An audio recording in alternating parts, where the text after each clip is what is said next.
사랑하는 성도 여러분, 좋은 아침입니다. 지난 밤 몇 편히 쉬었습니까? 우리 다 같이 기도하고 하나님께 새벽 예배 드리겠습니다. 하나님 감사합니다. 오늘도 저희들 고난잠에서 깨우시고 주님의 말씀을 들을 수 있는 귀한 은총의 시간 주심을 감사드립니다.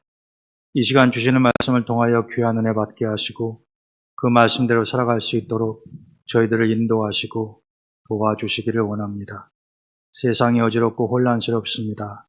이럴 때일수록 저희들이 더욱 영적으로 깨어있을 수 있게 하시고 우리 동대문의 모든 가족들을 하나님이 눈동자와 같이 지켜주시옵소서.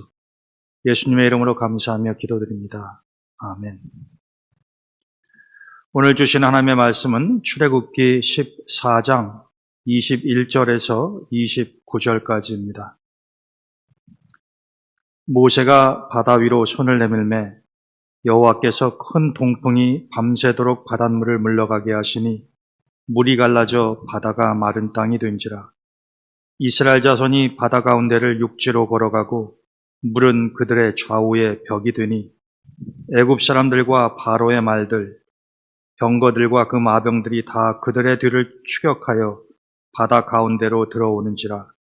새벽에 여호와께서 불과 구름 기둥 가운데서 애굽 군대를 보시고 애굽 군대를 어지럽게 하시며 그들의 병거 바퀴를 벗겨서 달리기가 어렵게 하시니 애굽 사람들이 이르되 이스라엘 앞에서 우리가 도망하자. 여호와가 그들을 위하여 싸워 애굽 사람들을 치는도다. 여호와께서 모세에게 이르시되 내 손을 바다 위로 내밀어 물이 애굽 사람들과 그들의 병거들과 마병들 위에 다시 흐르게 하라 하시니 모세가 곧 손을 바다 위로 내밀매 새벽이 되어 바다의 힘이 회복된지라. 애굽 사람들이 물을 거슬러 도망하나 여호와께서 애굽 사람들을 바다 가운데 엎으시니 물이 다시 흘러 병거들과 기병들을 덮되 그들의 뒤를 따라 바다에 들어간 바로의 군대를 다 덮으니 하나도 남지 아니하였더라.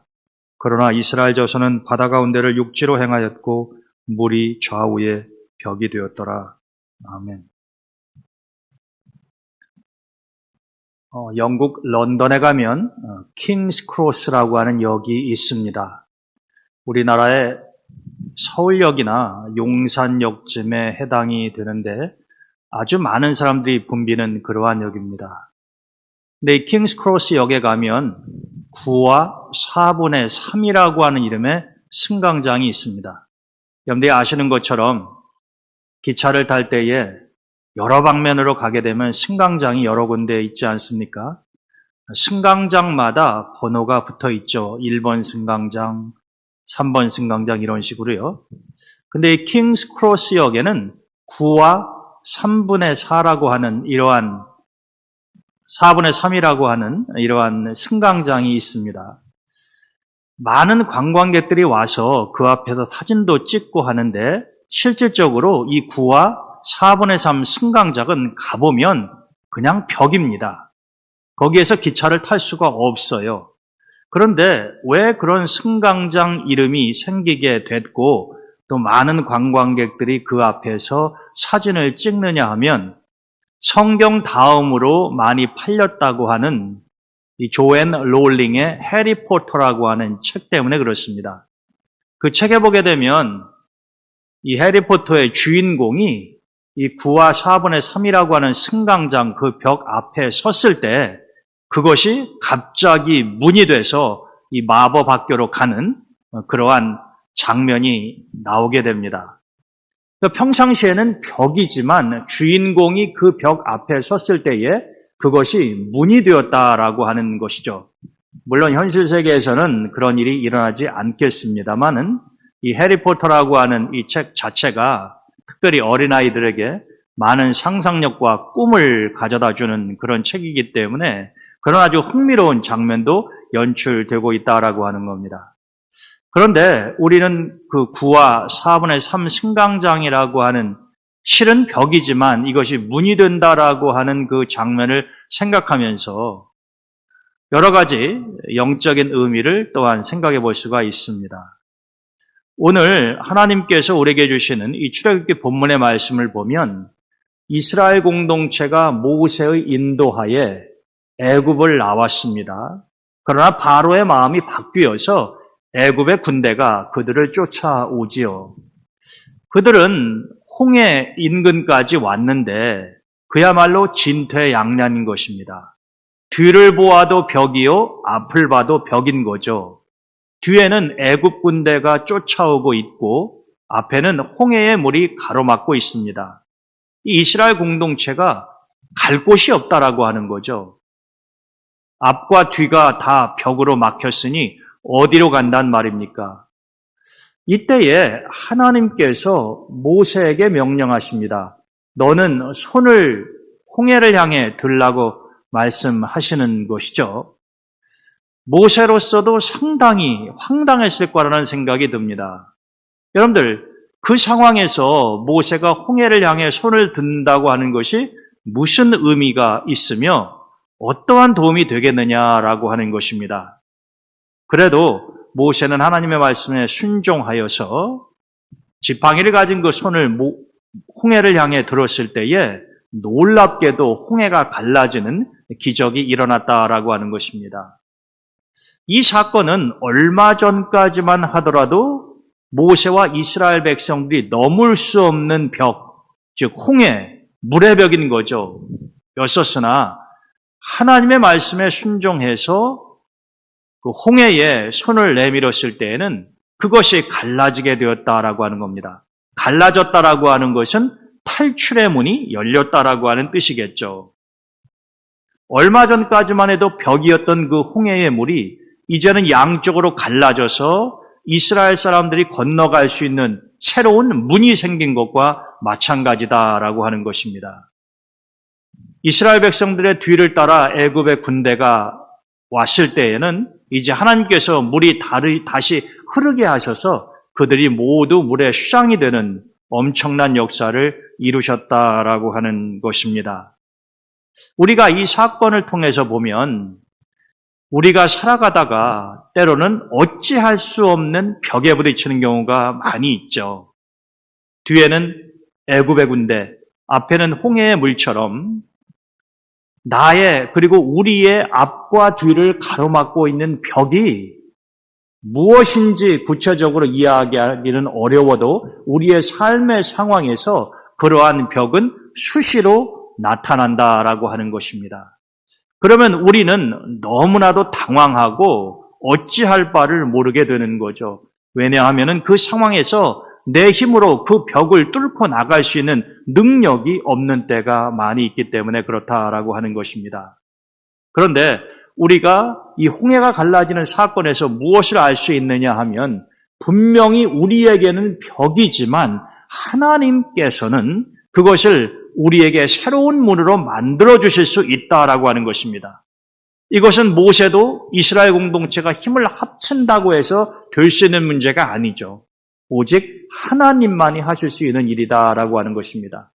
우리가 굳이 기적이라고 하는 말을 사용하지 않는다고 하더라도 우리가 뚫을 수 없는 벽을 하나님은 새로운 문으로 만들어 주실 수 있는 능력이 있으신 분이다라고 하는 것이죠. 어찌 보면 이스라엘 백성들은 더 이상 갈 길이 없었습니다. 길이 막혔죠. 뒤로 돌아갈 수도 없고 앞으로 나갈 수도 없는 절대절명의 위기 상황이었습니다. 그렇지만 하나님께서는 인간의 길이 끝나는 곳에서 새로운 길을 만드시는 분이다라고 하는 겁니다.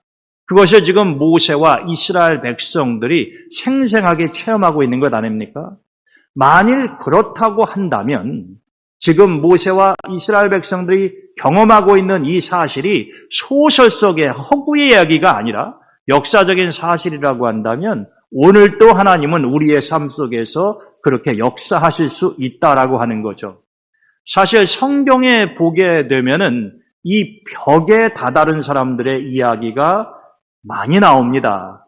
그런데 하나님을 신실하게 의지하고 도움을 간구했던 사람들은 비단 모세와 이스라엘 백성들뿐만 아니라 그 어떤 사람이라고 하더라도 하나님이 그 벽을 뚫고 나갈 수 있는 새로운 문을 열어주셨던 것을 우리가 확인할 수 있다라고 하는 것입니다.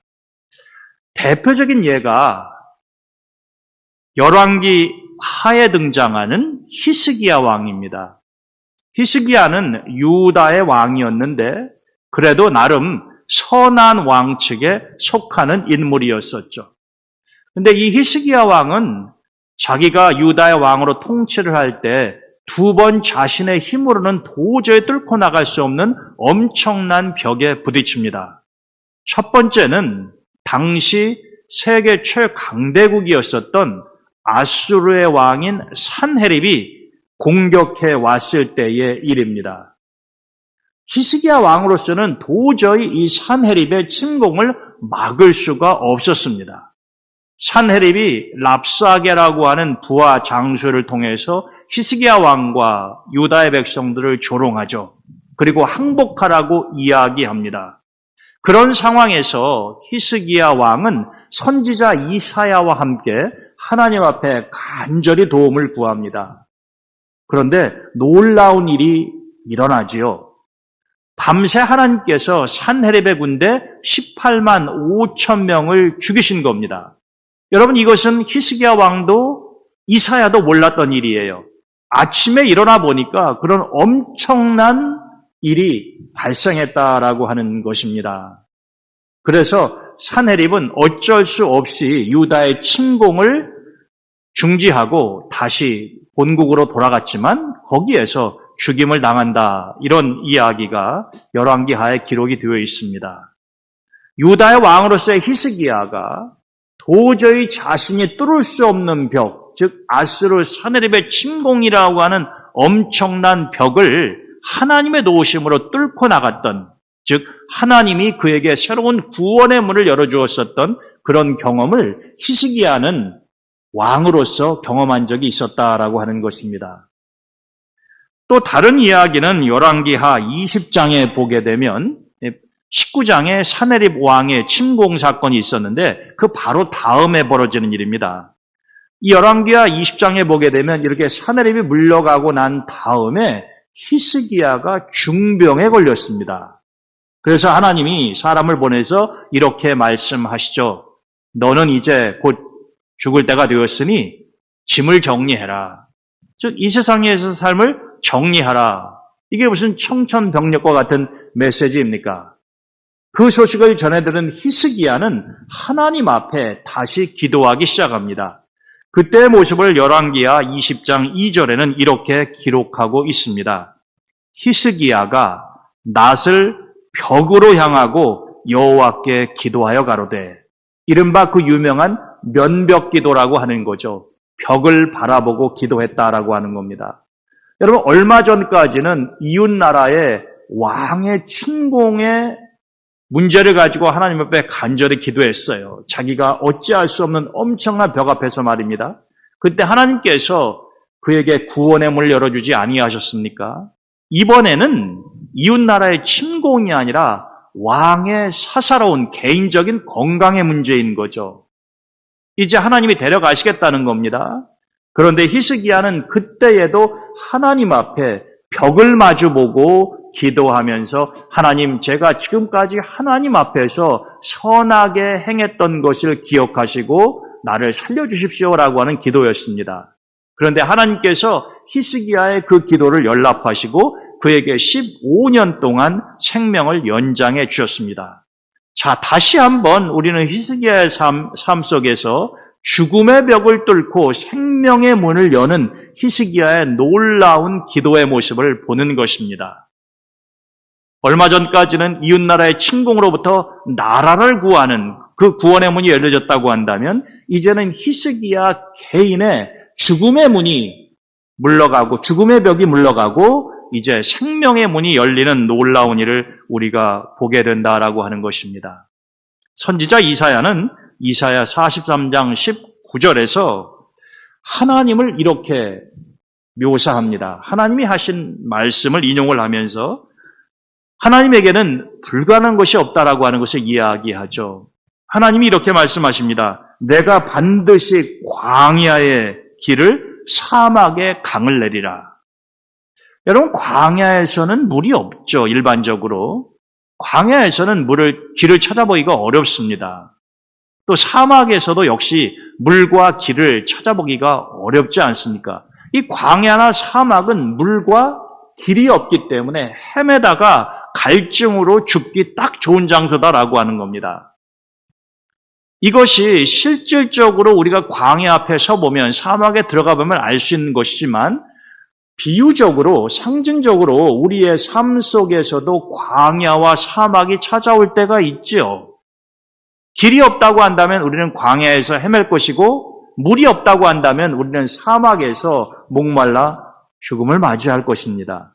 마찬가지로 우리의 삶에 광야와 사막이 다가올 때에 우리 앞에 죽음의 벽이 놓여 있는 것과 다름이 없는 거죠. 근데 하나님께서는 광야에 길을 내시고 사막에 강을 내시겠다고 말씀하시니, 이것은 하나님께서 우리에게 살 길을 열어주시겠다라고 하는 것 아닙니까? 우리를 인도하시겠다라고 하는 하나님의 강력한 의지를 말씀하시는 거죠. 우리는 광야와 사막 앞에서 할 수 있는 일이 아무것도 없습니다. 그 광활한 광야와 사막에 우리가 어떻게 길을 내며 오아시스를 만든단 말입니까? 그러나 하나님께서는 그 일을 하실 수 있을 뿐만 아니라 하시겠다고 약속하시는 거죠. 누구에게? 하나님을 철저하게 신뢰하고 의지하는 자들에게 이러한 놀라운 일을 행하신다라고 하는 것입니다. 다윗 역시 이러한 하나님의 놀라운 능력을 체험했던 인물이죠. 그도 살아가면서 수도 없이 많은 벽에 가로막힌 적이 있었습니다. 시편 40편 2절에 보면 다윗이 이렇게 이야기하죠.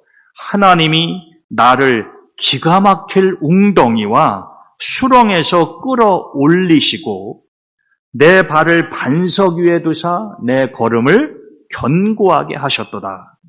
여러분, 웅덩이와 수렁은요, 앞뒤로 벽이 있는 것뿐만 아니라 좌우에도 벽이 있습니다. 사면이 다 벽인 거죠. 위로만 뚫려 있는 것이 수렁과 웅덩이의 모습 아닙니까? 옴짝달싹 할 수 없는, 다윗이 어떻게 도저히 해볼 수가 없는 그런 상황을 상징하는 것 아닙니까? 그런데 하나님께서 어떻게 하셨다는 겁니까? 자기를 그 기가 막힌 수렁에서 끌어올리셨다라고 하는 거죠. 끌어올렸다라고 하는 것은 자기 스스로 기어 올라올 수 없었다라고 하는 것입니다. 하나님이 아니면 그 수렁과 웅덩이에서 자신의 삶을 종결지을 수밖에 없는 그런 극적인 상황이었지만, 하나님께서 다윗이 어찌할 수 없는 사방이 온통 벽으로 막힌 그 상황에서 새로운 구원의 문을 열어주셨다라고 하는 것이 바로 그를 끌어올리셨다라는 것 아닙니까?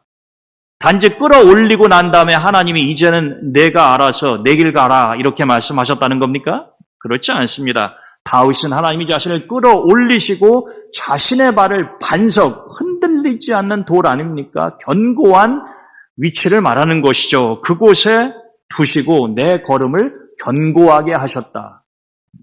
하나님께서 다윗의 발걸음을 인도하시고 그의 팔다리에 힘을 주셨다라고 하는 의미이겠죠. 제가 지난 주일에도 설교 시간에 말씀드렸습니다마는 6.25 때에 우리나라에 유엔군이 파병되어 오지 않습니까? 여러분, 이것은 정말로 놀라운 하나님의 기적과도 같은 일입니다. 왜냐하면 6.25가 발발했을 때 우리는 북한군을 우리 자력으로 싸워서 물리치고 나라를 지킬 수 있는 힘이 없었습니다. 그야말로 엄청난 벽에 가로막히게 된 것이죠. 근데 여러분 아십니까? 말씀드렸던 것처럼 유엔 역사상 유엔군이 파병된 것은 한국이 유일했다라고 하는 것입니다. 6.25 때. 지금 우리가 우크라이나의 전쟁을 보고 있습니다마는 유엔에서 러시아를 비난을 하더라도 유엔군을 파병하지는 않죠. 여러분, 이것은 어찌 생각하면 정말 놀라운 하나님의 기적이 아니면 이루어질 수 없는 일이었다라고 하는 겁니다. 우리는 그것을 결단코 잊어서는 안 된다라고 하는 거죠. 우리의 과거 역사 속에 그런 놀라운 하나님의 인도하심이, 구원의 역사가 있었다라고 하는 것을 우리는 한시도 잊어서는 안 되고 우리 자손들에게도 분명히 가르쳐야 될 책임이 있다라고 하는 것입니다. 여러분, 유엔 역사상 유일하게 유엔군이 파병이 되어서 나라를 지킬 수 있었던 역사, 대한민국밖에 없다 이 말입니다. 6.25 전쟁 이후에도 세계 도처에서 많은 전쟁들이 있었습니다마는 유엔군이 평화유지군으로 가서 도와준 적은 있어요. 그러나 직접 총칼을 가지고 전쟁에 참여해서 파병군으로서 그 나라를 지킨 역사는 없었다라고 하는 겁니다. 왜 유독 한국만 그러했을까요? 저는 그거는 모르겠어요. 그러나 분명한 것은 이 나라에 임하신 하나님의 은혜가 그렇게 놀랍고 컸다라고 하는 사실만큼은 분명히 알 수 있다라고 하는 것입니다. 여러분들 지금 어디에 서 계십니까? 여러분들 앞에 도저히 내 힘으로는 뚫고 나갈 수 없는, 뒤를 돌아보니 애굽의 군대요, 앞을 바라보니 홍해의 물과 같은 상황에 있으십니까? 전후좌우를 다 돌아봐도 내가 어떻게 옴짝달싹 할 수도 없는 절대절명의 상황에 계십니까? 그러할 때라도 여러분들이 실망하실 필요는 없습니다.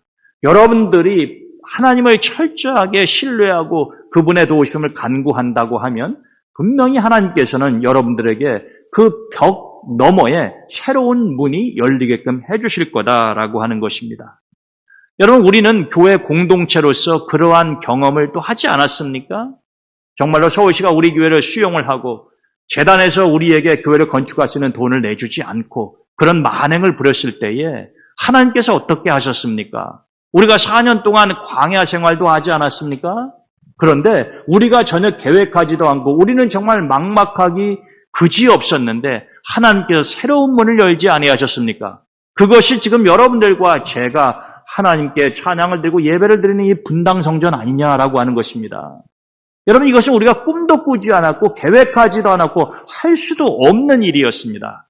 그런데 하나님께서 우리 동대문 교회 공동체가 정말로 우리의 힘으로는 어찌할 수 없는 절벽과도 같은 캄캄한 벽 앞에서 간구하고 기도하고 눈물 뿌려서 하나님에게 탄원했을 때에 하나님께서 새로운 문을 열어주신 것 아닙니까? 이거는 교단이 한 일도 아닙니다. 제가 한 일도 아닙니다.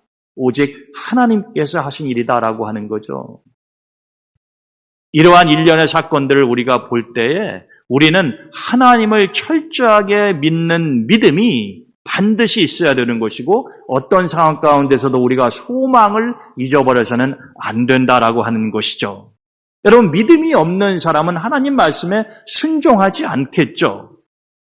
모세가 만일 하나님을 의지하지 못하고 자기가 모르지만 하나님이 말씀하심으로 하나님을 의지하고 손을 내밀지 않았다고 한다면은 글쎄요, 홍해가 갈라졌을 일은 없지 않겠습니까? 순종이라고 하는 것은 우리가 모든 것을 다 알고 이해가 되어서 하는 것이 아닙니다. 그러나 우리가 다 알지 못하는 부분이라도 하나님 말씀하셨을 때에 우리가 믿음으로 순종하면 하나님께서는 그것을 귀히 보시고 우리가 생각하지도 못했던 엄청난 일들을 이루시는 분이다라고 하는 거죠. 우리가 그런 하나님을 믿기에 어떤 상황 가운데서도 우리가 소망을 가질 수 있는 것이다라고 하는 겁니다. 여러분, 우리 앞에 코로나의 벽이 있지요. 우리 앞에 경제적인 어려움의 벽이 있습니다. 우리 앞에 더 이상 전도하기도 어렵고 교회 성장이 제대로 되지도 않는, 또 우리 자녀들을 마음껏 교회 학교에서 교육시킬 수도 없는, 그리고 이 세상이 너무나도 하나님 말씀과 동떨어져서 세속화되어가고 더욱더 혼란스럽고 공의와 정의가 강같이 흐르기보다는 불의와 편법이 난무하는 그런 벽들이 놓여져 있지만 우리가 온전히 하나님을 신뢰하고 하나님의 도우심을 간구한다고 한다면 이러한 벽들은 차례차례 하나씩 무너지고 9와 4분의 3 승강장이 분명히 벽이었으나 주인공이 그 앞에 섰을 때에 그 문이 열려졌던 것처럼 우리가 믿음을 가지고 하나님을 의지하며 내 인생의 벽 앞에 섰을 때에 하나님은 반드시 여러분들의 문을 열어줄 것이다 하는 것입니다. 저는 우리 동대문교회 성도 여러분들이 그러한 굳건한 믿음을 가지시고 모든 인생의 벽들을 뚫고 하나님이 열어주신 그 문을 통해서 성공적인 그리고 하나님 기뻐하시는 삶을 살아가시기를 우리 주님의 이름으로 축원드립니다. 네, 여러분, 오늘 하루도 은혜 가운데 평안한 날 되시기를 바라고 또 코로나19가 속히 지나가고 모든 신앙생활이 정상화될 수 있도록 기도해 주시고 또 우리 환우들과 자녀들을 위한 중보 여러분들 빼놓지 말고 해 주시기를 바랍니다. 제가 기도하고 오늘 새벽 예배 마치겠습니다. 하나님 감사합니다.